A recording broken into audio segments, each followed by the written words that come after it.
poursuit cette discussion de marché avec Jean-Jacques Oana, qui est à mes côtés en plateau. Bonjour et bienvenue Jean-Jacques. Bonjour Grégoire. Ravi de vous retrouver. Vous êtes consultant indépendant aujourd'hui et membre du board de la FinTech AI for Alpha, donc qui exploite les capacités de l'intelligence artificielle au service des marchés, au service de la finance, on peut dire ça comme ça? Oui, au service de l'allocation d'actifs, des marchés financiers, de la construction de portefeuilles de manière plus générale. Vous avez toujours eu une approche très mathématique des marchés. Vous êtes ingénieur de formation, Jean-Jacques, et j'aime bien cette approche mathématique.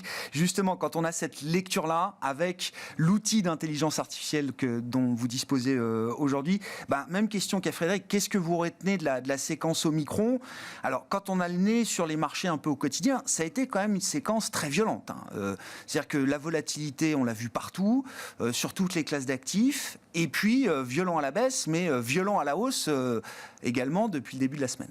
Oui, absolument. Alors déjà, avant l'épisode Omicron, on avait depuis plusieurs semaines, voire depuis plusieurs mois, une tension sur la liquidité dans différents nœuds du système financier.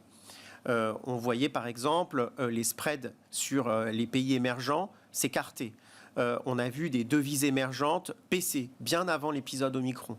On peut parler notamment de la baisse de la lire turque, de la baisse de plusieurs devises émergentes dans le LATAM, et puis même des devises comme le rand sud-africain être finalement assez faibles au vu de la hausse des matières premières. Et donc, on avait finalement des tensions financières qui précédaient l'épisode Omicron, mais qui finalement épargnaient les actions. Finalement, les actions étaient un îlot protégé au sein du système financier. Et ce qu'on a vu, c'est qu'une contagion très violente se propageait aux actions. Pour vous donner un ordre d'idée, quantifier tout cela, parce que c'est ce que nous faisons aussi chez AI for Alpha, on a eu notre indicateur de stress sur le risque qui est passé de 1 écart type à 3 écarts types au-dessus de la moyenne. Donc c'est quand même assez significatif. Ça permet de, si vous voulez, de donner la grandeur des tremblements de terre. Oui, c'est ça. C'est un événement de marché relativement rare quand même, oui, de ce point de vue-là. Absolument. Et maintenant, on est revenu à 1 écart type. Donc vous voyez, en quelques jours. Incroyable. Donc ça veut dire qu'il y a eu une détente. On l'a dit, les volatilités ont chuté, évidemment sur les actions. L'indicateur de la peur, le VIX, a rebaissé. On a eu des accalmies un petit peu partout. Cependant, on voit quand même qu'au niveau de la liquidité des marchés, on a eu une tension qui est prégnante désormais, j'allais dire une tendance à la tension, au resserrement des conditions de liquidité qu'on peut observer aujourd'hui, puisqu'on est revenu à un écart type au-dessus de la moyenne long terme. Ah ouais. Donc ça veut dire qu'aujourd'hui, finalement, j'allais dire, les temps, les vaches grasses sur la liquidité, aujourd'hui sont derrière nous, et on est quand même dans un resserrement de la liquidité qui est progressif et insidieux. Et ça, c'est pas juste un effet de fin d'année, ce stress sur la liquidité qui perdure malgré le retour au calme des marchés, parce qu'on pourrait se dire, c'est la fin d'année, oui, c'est normal, c'est la période creuse en termes de liquidité. Vous dites, il faut peut-être aller un petit peu au-delà de cette réflexion tactique. Ah, bien sûr, c'est ce qu'on voit. D'ailleurs, vous l'avez dit, il y a 2 défauts en Chine. Il y a aujourd'hui, la dette émergente ne revient pas complètement. Il y a la lire turque qui est en baisse de 47% depuis le début de l'année. Si vous conjuguez cette baisse de 47% de la lire turque avec la hausse de 25 à 30% des matières premières agricoles, qui sont quand même essentielles, eh bien, vous faites le compte, ça vous fait 70-80% de hausse des prix de l'alimentaire en Turquie, et d'ailleurs des hausses de prix de matières premières essentielles, comme le gaz, l'électricité, dans de nombreux pays, qui vont finalement alimenter un mécontentement aussi dans les pays émergents. Et donc, cette détérioration qu'on voit, notamment sur les pays émergents, mais aussi même sur des indicateurs économiques. J'en veux pour preuve la détérioration des surprises économiques. Vous voyez, on essaye de regarder quand il y a des indicateurs économiques qui sont fournis, donnés, révélés au marché, s'ils surprennent plutôt positivement ou plutôt négativement, et on agrège tout cela. Et cela nous permet de manière cumulative d'avoir finalement un indicateur qui traduit est-ce qu'on est plutôt surpris positivement ou plutôt surpris négativement. Et aujourd'hui, tous ces indicateurs, notamment en Europe, au Japon, ils sont passés plutôt dans le rouge ou en territoire neutre. Et donc, ils traduisent non pas une croissance qui est négative, mais tout simplement une décélération. Voilà. Vous voyez, c'est la dérivée. Oui. Une décélération, c'est la dérivée d'ordre 2, si vous voulez. Une décélération de la croissance mondiale et que nous voyons au travers de ces indicateurs. On le voit d'autre part aussi avec une inflation qui reste de manière persistante en territoire élevé. Et là encore, c'est un changement de paradigme par rapport aux 10 dernières années, parce que les 10 dernières années, quand on avait une baisse de croissance, on avait de manière concomitante une baisse des perspectives d'inflation et une baisse de l'inflation. Et c'est pas ce qu'on constate aujourd'hui. Donc, je crois que l'inflation, c'est le seul domaine où les surprises économiques, là, pour le coup, sont au maximum. Exactement.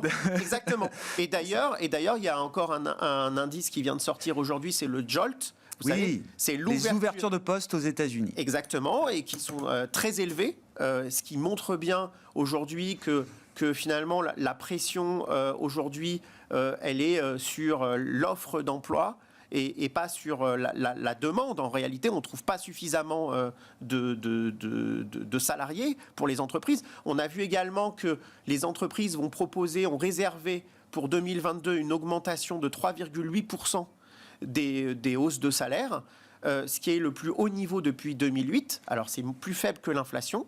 Donc en fait, on voit qu'il y a quand même une baisse de pouvoir d'achat pour les salariés. Mais par contre, c'est quand même le plus haut niveau depuis 12 ans. Et donc là encore, on voit que finalement, cet aspect transitoire de l'inflation, il devient de moins en moins transitoire.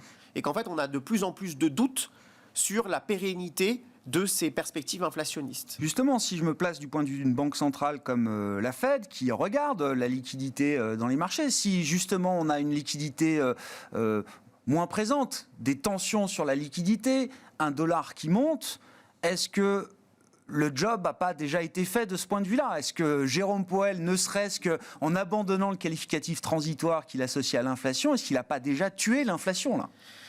Alors, c'est une question qui est très intéressante parce que j'avais dit peut-être il y a un mois que les hausses de taux seraient avancées. Et en fait, depuis, il s'est passé finalement une accélération de la hausse du dollar. On est entre 7 et 10% depuis le début de l'année. Et puis, on voit qu'il y a un momentum favorable sur le dollar, avec même encore un momentum qui est encore plus fort sur les pays émergents. Tout cela ralentit la croissance mondiale. Ça raréfie le financement. Ça accroît la dette des pays qui se financent en dollars. Et donc, on peut dire que finalement, le marché d'échange a compensé par lui-même le laxisme monétaire de la Fed. Ce que vous voyez sur le dollar, c'est un resserrement. Ça correspond, alors on pourrait essayer de l'établir de manière économétrique. 1, 2 hausses de taux. Oui. C'est clairement, ce sont des hausses de taux, c'est l'équivalent de hausses de taux. Et puis, ça a aussi affaibli, j'allais dire de manière relative encore aujourd'hui, mais la position de certaines sociétés américaines qui exportent leurs bénéfices, qui extraient des bénéfices depuis l'étranger. Tout simplement en raison de cette hausse du dollar, parce que les bénéfices extraits sont moins forts, moins élevés, qu'ils ne peuvent pas tout couvrir. Évidemment, vous n'allez pas couvrir vos bénéfices quand vous travaillez au Brésil ou en Turquie, c'est trop élevé.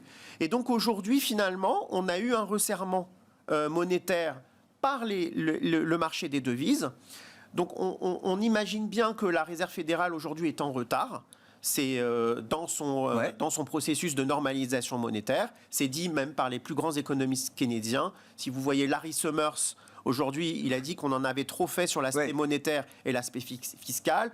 Vous voyez Olivier Blanchard, il dit plus ou moins la même chose. Martin Wolf, dans le FT, qui normalement est un journaliste extrêmement keynésien, dit qu'on en a trop fait et qu'aujourd'hui, le terme transitoire n'est plus celui qui convient pour l'inflation et que finalement, adopter cette idée qui paraît logique, c'est de dire, en fait, comme on a été sous l'objectif d'inflation, on peut se permettre d'être au-dessus de l'inflation. Lui dit, ne corrigeons pas une erreur passée par une erreur miroir, par une erreur future.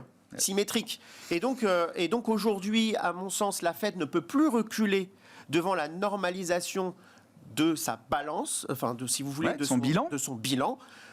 Par contre, en effet, les hausses de taux seront, à mon sens, différées par cette hausse du dollar, parce que le marché d'échange fait le travail de la Fed. Moi, j'y vois plutôt une bonne nouvelle, toute proportion gardée, parce que la situation est compliquée, le travail d'un banquier central est compliqué, mais c'est plutôt pas mal que le marché aide la Fed à faire le travail, parce que le dollar, il peut s'ajuster du jour au lendemain. Quand on a monté les taux, ça prend du temps avant de revenir dessus. Alors, vous savez quoi exactement dans nos indicateurs d'intelligence artificielle, l'indicateur qui a été contrariant et qui nous a fait revenir sur les marchés à la faveur de la correction précédente, c'était la forte chute des devises émergentes. Et pourquoi ? Parce que, alors, on peut essayer d'en tirer une interprétation, mais qui est uniquement la mienne. Donc, je serai assez prudent sur l'interprétation que je peux en faire. Mais disons que l'idée, c'est qu'en effet, quand vous avez une baisse si forte des marchés émergents, en général, vous n'avez pas tellement de resserrement monétaire derrière. C'est vrai que les marges de manœuvre de la Fed pour normaliser sa politique monétaire, du coup, sont quand même réduites par cette appréciation rapide du dollar. Ouais. Et donc, les outils d'intelligence artificielle ont signalé, c'est ce que j'ai compris en creux, qu'il fallait revenir, qu'il y avait un buy the dip encore à faire là, sur la baisse de marché des 10 derniers jours. Je ne sais pas jusqu'à quels horizons est-ce que l'intelligence artificielle vous aide dans vos scénarios d'allocation, Jean-Jacques ? C'est plutôt un mois. Ouais. C'est plutôt un mois, mais ce qu'on constate, c'est que évidemment, on est revenu de manière plus importante sur les actions. Pour vous donner, chiffrer tout cela, on est revenu de 20 à 60% sur un indicateur qui peut aller de moins 50 à plus 100. Ouais. Donc, on est revenu quand même à l'achat. Cependant, pour l'instant, on n'ira pas au-delà des 60%. Parce que, premièrement, on a une détérioration de la liquidité. Deuxièmement, on a un positionnement qui est vertigineux sur les marchés. Nous, les indicateurs que nous regardons, c'est notamment le put-call ratio, qui traduit en fait, qui est dans sa borne basse historique et qui traduit qu'en fait le marché n'est pas couvert. Non. Donc, on ajoute des actions et on se couvre de moins en moins. Absolument. Et donc même après la séquence Omicron, vous dites la complaisance, elle n'a pas disparu. Ah bien non, absolument pas. En fait, si vous voyez par exemple le Nasdaq, on est à 1% des plus hauts. Et on fait une année à plus 30. Si vous regardez, par exemple, les indicateurs de price to sales, donc qui sont les meilleurs indicateurs, on le pense, pour identifier les bulles, parce que c'est les indicateurs qui sont le moins sujets à manipulation, puisque c'est les indicateurs les plus objectifs. On est sur beaucoup de secteurs, sur des niveaux qui sont supérieurs à la bulle tech de 2000. Alors certes, il y a des taux réels à moins 1,20. Donc cela justifie aussi des valorisations très élevées aussi. Mais ces taux réels, ils ne peuvent que remonter. Parce qu'on a des taux réels à moins 1,20 et une croissance à 3,4. Et donc aujourd'hui, ces taux réels n'ont aucune, j'allais dire, ne sont pas comparables en rien à la croissance réelle de l'économie. Ils sont beaucoup trop bas. Et en ce sens, même si la Fed, on l'a dit, ne remontera pas ses taux tout de suite, elle ne peut pas faire autrement que commencer sa restriction de politique monétaire. Bon, ce sera la grande histoire de 2022, évidemment. On suivra ça avec attention et avec vous régulièrement dans l'émission. Merci beaucoup, Jean-Jacques. Merci d'avoir été avec nous aujourd'hui en plateau. Jean-Jacques Oana, consultant indépendant et membre du board de la FinTech AI for Alpha, invité de Smart Bourse à la mi-journée. On se retrouve ce soir à 17h en direct sur Bismart.